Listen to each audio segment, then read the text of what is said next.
Welcome to the next tutorial of ethical hacking and penetration testing via Kali Linux. So in the previous tutorial I taught you about the different types of payloads, but I mentioned one thing, that there is one more thing, that is reflective DLL injection.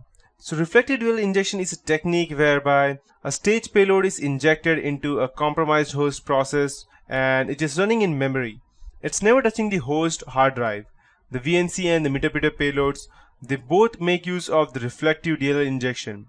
We can read more about them from Stephen Fever, that is the creator of reflective DLL injection method. So I won't be getting much into that in deep, because I now have to go ahead and start as to how we are going to actually generate a payload for Metasploit. So now that we have an understanding of what payload is, payload types, and when to use them and how to use them, let's generate some payloads. So generating a payload is not that difficult in Metasploit unless you know exactly what you're doing.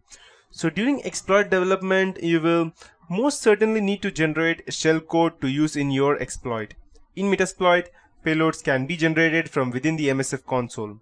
So when you use a certain payload, Metasploit adds the generate, pry, and reload commands. Generate will be the primary focus of this section in learning how to use Metasploit. So we'll just go ahead and use the payload. So I'll just get back into my Kali. Let's type use, and I'll just type the payload, and I'll use the Windows one. So I'll just type Windows, and I'll be using the shell bind TCP that I showed you previously. And just make sure that this bind option is this is the underscore, and there are no hyphens over here. I'll hit enter. It has selected the Windows shell bind TCP, where shell over here is the stage, whereas the bind TCP is the stage. Oh, sorry, the bind TCP is the stage, whereas the shell is the stager. So now over here I'll just go ahead and type help to see what all things we have.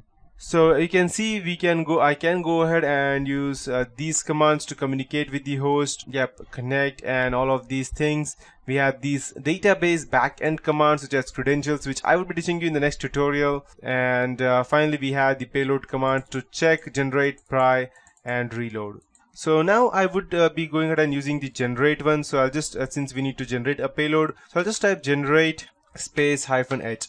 So to generate shellcode without any options, simply execute the generate command. But over here I'm actually trying to show you exactly how we could actually generate a payload with some other understanding. So it would be forced encoding to go ahead and hide it from the antivirus or the AV. We have the list of characters to avoid so that the antivirus does not go ahead and detect us. Name of the encoder module, the output file, and if I just go ahead and type generate, it will just generate a simple without unencoded payload. So I'll just type generate, and as you can see, this is how the payload looks like. You may or you may not be able to understand exactly how it is, because this is just the script to go ahead and avoid or get, you can say as get false permission from Windows to go ahead and access something from them.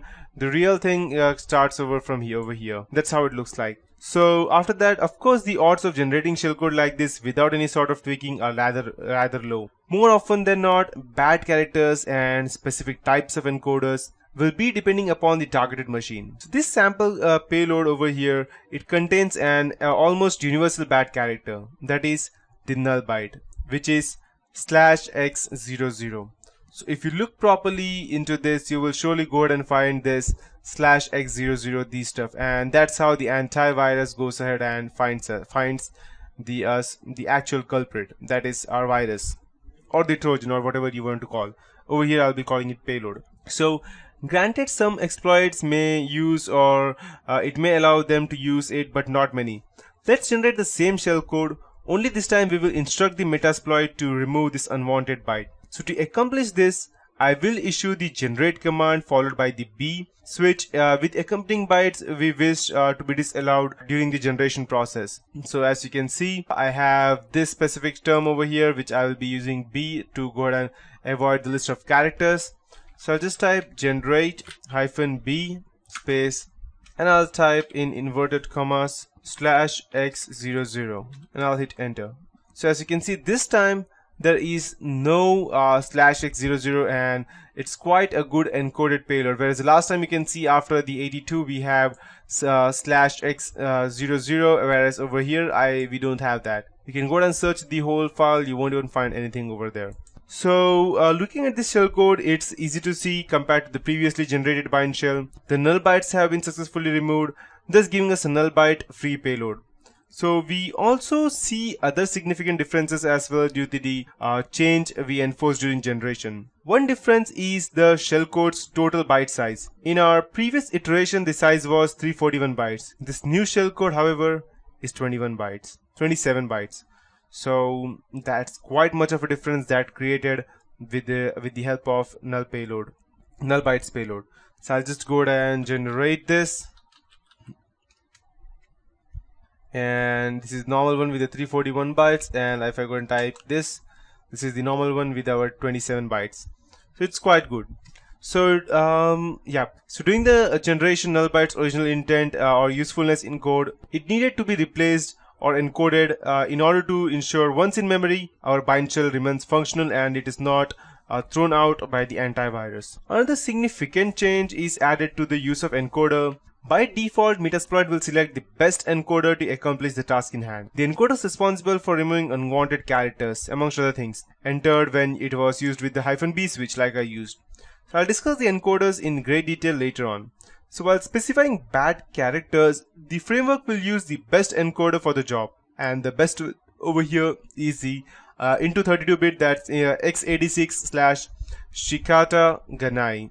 That, and you might be wondering that if I have heard about that before. Now I'll show you exactly where we have seen it. Let's select social engineering, and I'll just go ahead and use some random stuff. And these two, and over here as you can see we have the Shikata Ganai. So this is where we have heard it previously. So coming back to our point, the into 86 Shikata Nagai encoder, it was used only when the null byte was restricted during the code generation. So if I add a few more bad characters, a different encoder may be used to accomplish the same task. So let's add several more bytes to the list and see what happens. So I'll just type generate b/ and over here I'll just go ahead and change some of the things, such as /x44 /x67 /x66 /x, let's say. We'll also use some characters, and /x01 /xe0 /x44 /x67, and what else, let's say xa1, let's say for example, xa2 /xa3 /x75 /x4b. Perfect. So we'll be using these, and we will use a different encoder. So let's see what happens. All of these unwanted bytes were removed. Perfect. But the size over here is 350 bytes, whereas over here it was 355, and over here it was 328. So what is the difference? So we see a different encoder was used in order to successfully remove our unwanted bytes. Shikata Ganai was probably incapable of coding our payload using our restricted byte list, and FNSTENVMove on the other hand was able to accomplish the same thing. And as you can see, we have the FNSTENVMove which had encoded this. So having the ability to generate shellcode without use of certain characters is one of the greatest features offered by this framework. This doesn't mean it's limitless. If too many restricted bytes are given, no encoder may be set up for the task, at which the Metasploit will display something such as the payload generation has failed. Let's go ahead and try something like that. I'll use the same code with a bit of modification. 44, 67, 66, XFA, X01, XEO, 67 until 4xb, and let me just go ahead and change this a bit. I'll use XFF /X0A / let's say X0B / X01, let's say X01. After that, let's say XCC /6E /X1E, and then we have /X2E. We have, let's say, /X26, and let's see what happens right now. As you can see, no encoders encoded the buffer successfully. So it's like removing too many letters from the alphabet and asking someone to write a full sentence. Sometimes it just can't be done. And if you have seen that in movies, that they can just go and type something and hack into something, that's how exactly this is. It does not work. In reality, at least not. you have to just sit inside in front of the computer and wait for something to happen. That's not going to happen. You have to actually try for that to happen. So using an encoder during a payload generation is not that difficult, but at the same time it's not that easy as well. So as mentioned previously, the framework will choose the best encoder possible when generating our payload. However, there are times when one needs to use a specific type, regardless of what Metasploit thinks. Imagine an exploit that will successfully execute a command, provided it contains only non-alphanumeric characters. The Shikata-Nagai encoder would not be appropriate in this case, as it uses pretty much every characters available to encode. So looking at the encoder list, I'll go ahead and show you something different, but that would be it for this tutorial. And in the next tutorial, I'll be going ahead and I'll be ending this payload tutorial by showing you how we could actually go ahead and use some different encoders to redo our bind shell payloads.